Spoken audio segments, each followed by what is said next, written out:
కోసం వెళ్తే రెస్పాన్స్ సరిగా రావట్లేదు, నువ్వెందుకు పెడుతున్నావమ్మా, నీకు అంత అవసరం ఉంటే మీ ఇంట్లో పెట్టుకో అంటున్నారు. ఇప్పుడు మా ఇంట్లో కెపాసిటీ ఎంత ఉంటుందండి, ఒక 5 to 6 డాగ్స్ పెట్టగలుగుతాము. సో అలా మేము ఒక 5 to 6 మా దగ్గర పెట్టుకుంటున్నాము.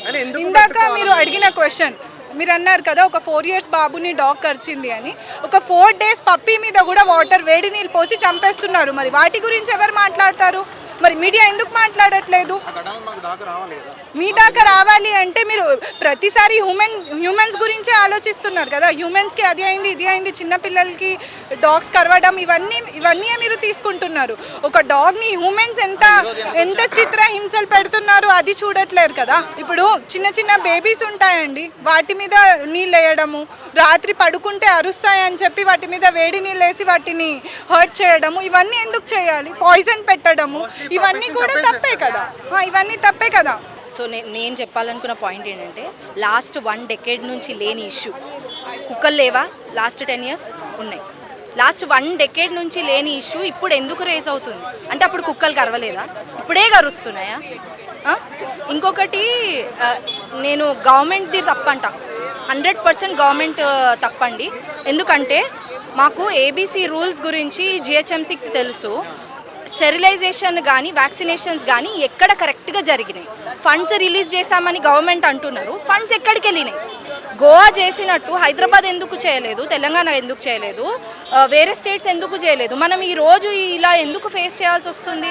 అండ్ మేజర్ ఇష్యూని డైవర్ట్ చేయడానికి డాగ్స్ మీద ఫోకస్ చేస్తున్నారు అన్నది మాత్రం మాకు అనిపిస్తుంది యాజ్ ఫీడర్స్. ఎందుకంటే నేను ఎప్పటి నుంచో ఫీడ్ చేస్తున్నా, నా కాలనీలో కొంతమంది ఉన్నారు who are feeding dogs continuously, not just dogs, cats, stray cows కూడా. అప్పుడు లేని issue all of a sudden ఎందుకు రేజ్ అవుతుంది? ఏది కప్పిపుచ్చడానికి ఇలా చేస్తున్నారు అనేది మాకు అర్థం కావట్లేదు. But in spite of all that, if it comes to saving dogs and stray animals, we are always there. అందరము మేము కట్టగట్టుకుని ఇక్కడికి వాళ్ళు వచ్చింది కూడా అదే రీజన్. 7th జడ్జ్మెంట్ మాకు అనుకూలంగా రావాలి. షెల్టర్స్ లేని ప్లేస్లో వీళ్ళు ఎక్కడ పెడదాం అనుకుంటున్నారు? వ్యాక్సినేషన్ ఎక్కడ చేద్దాం అనుకుంటున్నారు? స్టెరిలైజేషన్స్ ఎందుకు చేయట్లేదు?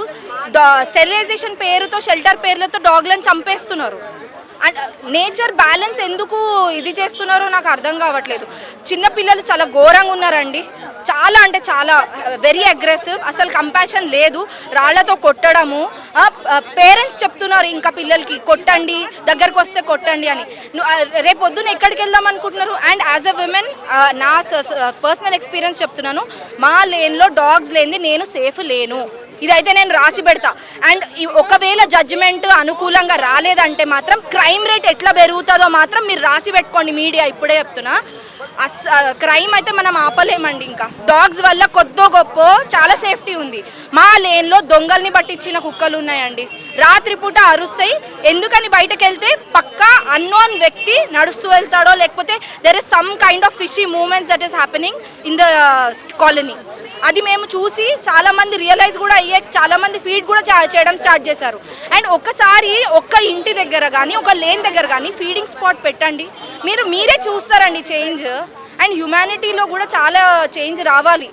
ఏంటి ఒక కంపాషన్ చూపించడానికి ఎందుకు అంత ఆలోచిస్తున్నారో నాకు అర్థం కావట్లేదు. మనుషుల మీద నాకు అసలు నమ్మకం చచ్చిపోయిందండి. ఇప్పుడు జరుగుతున్న సిచ్యువేషన్, హక్కులే కానీ ప్రజల ప్రాణాలకు విలువ లేదా అనే ప్రశ్నలు కూడా వస్తున్నాయి బయట నుంచి. ప్రజల ప్రాణాలకు విలువ లేదా అంటే మీరు ఈ క్వశ్చన్ మర్డర్స్, రేపు జరిగినప్పుడు కూడా అడగాలి. ఓకే, కుక్కకి మనకి తేడా ఏంటండి? వాటికి విచక్షణ శక్తి ఉండదు, మనకు ఉంది కదా.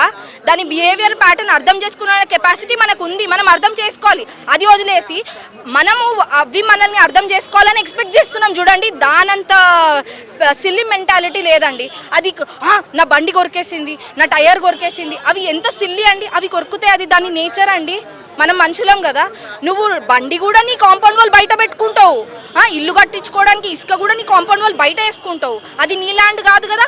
అక్కడ అది వచ్చి ఉచ్చబోసింది, పుప్పు చేసిందంటే నా ఇసుక మీద చేసుకోవాలంటే ఇసుక ఇంట్లో పెట్టుకోవాలి. నీ సరిహద్దు అనేది ప్రతిదానికి, ఇప్పుడు మన కంట్రీకి కూడా ఒక బార్డర్ ఉంది కదండి, ఇంటికి కూడా ఒక బార్డర్ ఉంది కదా. అది నీ ఇంట్లోకి రానప్పుడు నువ్వు దాని ఇంట్లోకి వచ్చి దాన్ని టచ్ చేసే అర్హత మీకు ఎవడిచ్చాడు? అసలు ఫస్ట్ ఆఫ్ ఆల్ వాటి గురించి మనం ఎందుకు ఇంత ఇది అయిపోవాలన్నది నా క్వశ్చన్. అవి హాయిగానే బతుకుతున్నాయి నిజం చెప్పాలంటే. పెట్టేవాళ్ళు పెడుతున్నారు, టచ్ ఎందుకు చేస్తున్నారు? వాటిని టచ్ చేయడం, వాటి ప్రైవసీని ఎక్స్ప్లోర్ చేయడము, తర్వాత ఎక్స్ప్లాయిట్ చేయడము, తర్వాత ఎవరైతే ఫీడ్ చేస్తున్నారో వాళ్ళని కూడా ఎందుకండి హర్ట్ చేస్తున్నారు? ఇప్పుడు మీరు వెళ్ళి మీ చనిపోయిన ఎవరి గురించి అన్నా మీరు ఎక్కడన్నా ఫుడ్ డొనేట్ చేస్తున్నారంటే నేను వచ్చి ఇక్కడ చేయొద్దు అని అంటే మీరు ఒప్పుకుంటారా? ఒప్పుకోరు కదా. ఫీడర్స్ కూడా అంతే అండి. We all have rights to do whatever we want in this country. At least I feel that we still have that. And we also need these innocent beings to coexist with us. Just like Aravalli nature కోసం ఎంత fight చేస్తున్నారో, చెట్లు కదండి oxygen ఇచ్చేది. అంత basic concept మనం ఎట్లా మర్చిపోతున్నాం? వాటిని కట్ చేసి ఏం ఉద్ధరించుదామని నాకు అర్థం కావట్లేదు. చెట్లే కదా ఫ్రీగా ఆక్సిజన్ ఇస్తున్నాయి. మనకు అన్నిటికీ పైసలు పెట్టుకోవడం అలవాటు అయిపోయింది తెలుసా. పైసలు పెట్టుకొని ఆక్సిజన్ కొనుక్కోవడము, పైసలు పెట్టుకొని ఆర్గానిక్ అని ఒక specific, actually organic is basic. Pesticides లేని ఫుడ్ తినడం మన బేసిక్. అది కూడా దానికి కూడా ఆర్గానిక్ అని పెట్టి ఒక 100 రూపాయలు ఎక్కువ చేస్తుంటే ఇన్ఫ్లేషన్ మనకి ఎందుకు రాదండి? వస్తుంది. Everything is linked. నేచర్ని మనం టచ్ చేస్తే కోవిడ్ ఈజ్ అన్ ఎగ్జాంపుల్.